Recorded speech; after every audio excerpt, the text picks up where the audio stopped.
Ayan mga bossing, papakita ko sa inyo yung na general overhaul natin ng 1,000 kilometers na yung tinatakbo. So papakita ko sa inyo yung tambucho mga bossing, yung dulo ng tip.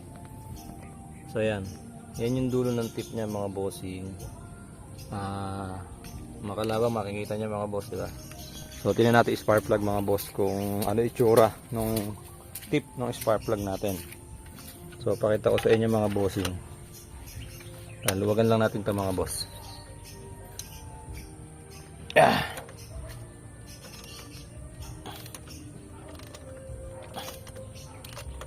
Tingnan natin kung ano yung itsura ng tip ng spark plug niya mga bossing. Kung makalawang ba o maputi o maitim mga boss.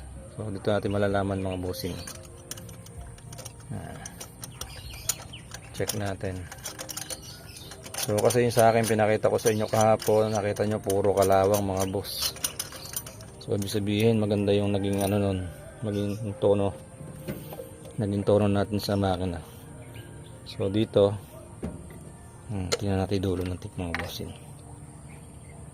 So yan mga boss, ito mga bossing, magandang sunog to. Ayan, itim yung paligid nya, tapos brown, gold brown yung dulo mga bossing. Ayan, yan ang maganda sunog mga bossing.